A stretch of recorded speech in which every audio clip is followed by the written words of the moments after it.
Bom, eu estou aqui no Hospital Pitié-Salpêtrière, em Paris, que é um prédio, um conjunto arquitetônico muito interessante, um dos mais bonitos e interessantes da cidade. Tem também uma história muito rica e que funciona como hospital até hoje. Um dos mais antigos de Paris ainda em atividade. Bem, esse prédio ele já serve de certa forma como hospital há muitos séculos. Ele ficou conhecido principalmente como um asilo, como um depósito de loucos, digamos assim, de alienados durante muitos séculos, de mulheres alienadas, prostitutas de Paris, que antigamente era esse paradigma, né? O louco ele era retirado da sociedade, ficava trancado em asilos. Isso começou a mudar. Quem mudou esse paradigma, inclusive, foi Philippe Pinel, que no Brasil é conhecido como Pinel, aqui no Hospital da Salpêtrière. Realmente mudou esse paradigma de que o louco precisava ser removido do seu convívio social de uma vez por todas. Então é um local que tem essa importância. Bem, esse hospital funciona até hoje, como eu já tinha mencionado. Tem um pavilhão aqui mais recente, onde tem uma emergência e ficou conhecido também como lugar onde morreu a princesa Lady Di, a princesa Diana. Bom, mas o que nos traz aqui é a conexão que esse prédio, que essa instituição possui com um dos personagens que é considerado um dos pensadores-chave ou uma das mentes mais brilhantes do século XX, que é Freud. Bem, Freud dispensa maiores apresentações, mas para dizer o mínimo, foi o célebre médico judeu, austríaco, que é o criador da psicanálise. Então Freud ele nasceu ali no século XIX, no que era na época o Império Austro-Húngaro. Nasceu onde hoje se situa a República Tcheca, em Pribor, mas muito cedo foi com a sua família para Viena, e pode-se dizer que Freud ele é um produto ali do que foi Viena no século XIX. Ele sempre foi descrito como uma pessoa muito inteligente, ele era fluente, além do alemão, em francês, inglês, espanhol, latim, grego. Foi uma criança que leu muito na escola, ele conhecia praticamente tudo de mitologia grega, de literatura clássica e de literatura contemporânea. Então, provavelmente, a sua facilidade para escrever, o seu estilo próprio literário, ele aprendeu lendo. Bom, e então a coroação dessa educação primorosa de Freud foi a possibilidade dele escolher entre duas áreas que eram consideradas as mais nobres naquele momento, que eram medicina ou direito. Então ele hesitou um pouco e acabou escolhendo a medicina. Então Freud ele acabou realmente escolhendo essa área de neurologia. Dentro desses caminhos aí que a neurologia levou Freud, ele acabou trombando com a cocaína. A cocaína era uma substância usada, não carregava o estigma social que carrega hoje, era uma coisa socialmente aceita. Freud, que também tinha suas crises de depressão leve, então ele passou a usar cocaína, ele foi um cocainômano e ficou empolgadíssimo com isso. Escreveu um artigo aí nos últimos anos da sua formação, se chamava Ubercoca, louvando realmente as qualidades dessa substância e usava inclusive com sucesso para dependentes de morfina, que era na época a droga realmente considerada perversa. Então tudo ia às mil maravilhas com Freud e a cocaína, e até que um paciente seu, também amigo pessoal, acabou morrendo de overdose. Então aquilo ali foi um baque para Freud, foi uma grande decepção, motivo de vergonha, motivo de crítica até hoje. Ainda existem pessoas que quando querem falar alguma coisa de Freud usam essa carta da cocaína. Bom, a verdade é que Freud, depois desse episódio, ele se sentiu realmente muito mal, pensou em abandonar tudo, mas como a sua chefia sabia realmente das suas intenções, sabia que Freud era uma pessoa inteligente e interessada, ele teve direito a uma espécie de licença e uma bolsa para vir aqui para Paris, completar sua formação no Hospital Pitié-Salpêtrière, junto justamente com o professor Jean-Martin Charcot, que era naquele momento a maior vedete da neurologia, da psiquiatria mundial.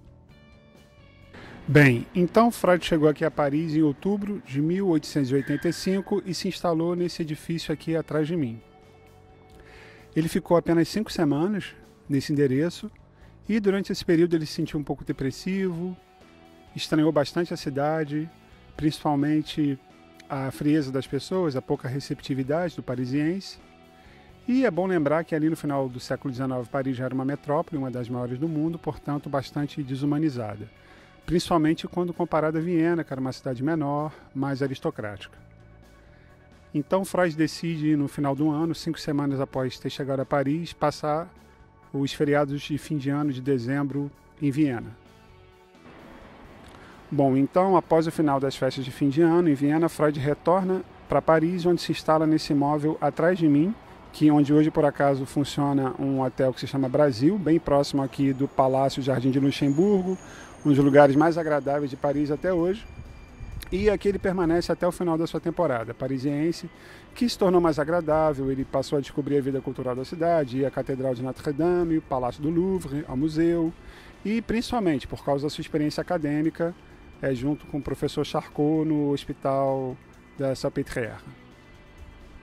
Bom, então Charcot ele foi realmente um grande inovador naquela época, na psiquiatria, na medicina da sua época. Ele trabalhava aí com traumatizados de guerra, histéricas, pessoas catatônicas, e ele tinha essa teoria, essa hipótese de que determinados sintomas físicos dessas pessoas eles não eram causados por causas físicas, mas sim por causas psicológicas reprimidas ali no inconsciente, no que ele chamava de inconsciente, uma esfera desconhecida. Então isso era uma grande novidade para a época, uma doença física que não era causada por um agente físico, mas sim por um agente psicológico. Bom, então Charcot ele usava do método da hipnose realmente para recuperar esses traumas psicológicos perdidos no inconsciente dessas pessoas, e durante essas sessões de hipnose, essas pessoas se comportavam de maneira totalmente sadia, elas ficavam livres dos sintomas, e aquilo impressionou Freud sobremaneira. Ele ficou realmente uma pessoa que realmente procurou uma causa física para a doença durante toda a sua carreira acadêmica. Finalmente ele se deparou com algo completamente novo. Então Freud realmente, na época, os escritos de Freud demonstram a grande influência que Charcot representou para ele. Ele chegou a declarar que foi a pessoa que mais o influenciou na vida. Ele, como era fluente também em francês, se aproximou de Charcot, se ofereceu para traduzir a sua obra para o alemão, o que Charcot concordou, e os dois acabaram ficando amigos, e foi um período realmente decisivo, chave na formação da psicanálise, que foi ali que Freud realmente direcionou, se debruçou sobre os estudos do inconsciente. Bom, então após o término desse período de estágio, aqui em Paris com o professor Charcot, Freud retorna para Viena com a cabeça cheia dessas ideias de trauma, conteúdo reprimido, inconsciente, sexualidade humana. Ele retorna para Viena e, junto com colaboradores, ele começa a desenvolver um método terapêutico próprio, que pouco a pouco ele vai substituindo realmente a hipnose, que se mostra como algo não totalmente eficaz. Ele vai substituindo então a hipnose pela fala, pelo discurso, como maneira de se chegar até esse conteúdo traumático reprimido no inconsciente e provocar uma catarse, ou seja, a liberação desse conteúdo traumático e uma eventual cura. Então foi assim que se criou a psicanálise, de uma maneira breve, e o resto aí é história, né? Bom, com certeza Freud é um assunto que renderia 30, 40, 50 vídeos, mas como o objetivo aqui desse humilde canal é realmente cultura popular, então é por onde eu vou ficar, basicamente. Porque Freud ele acabou se tornando um ícone da cultura popular. Então, ele é o personagem central de inúmeros livros, considerações, referências. Existe a famosa frase, só Freud explica.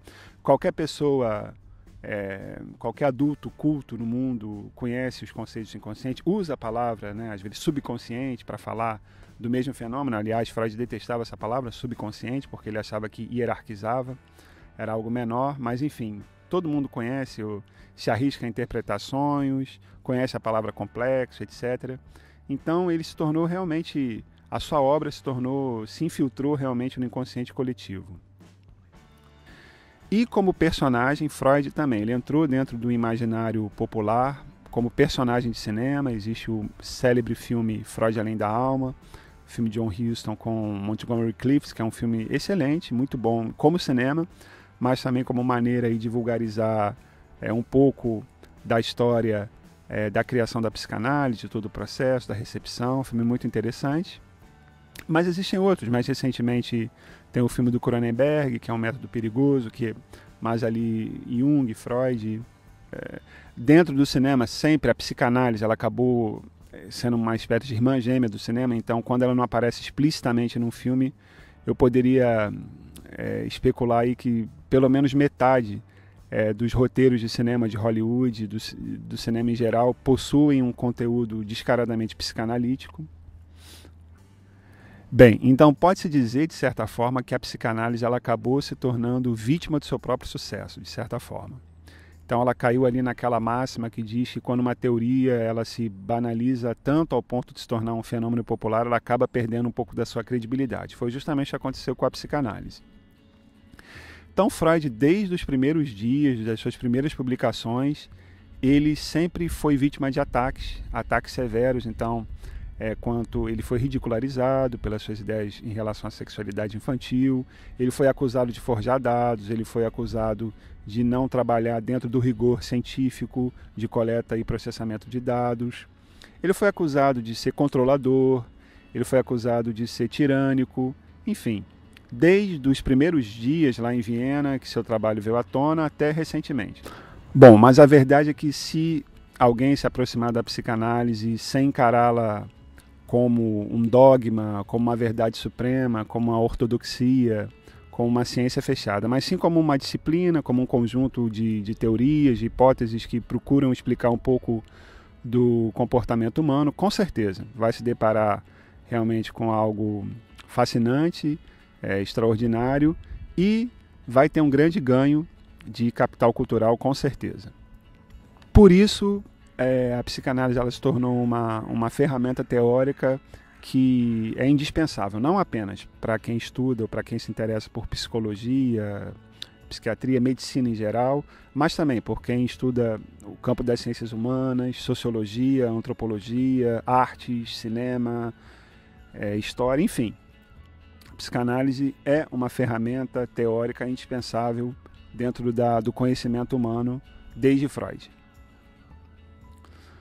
Bom, então, basicamente, para esse episódio é isso. Muito obrigado por ter assistido até o final e até o próximo.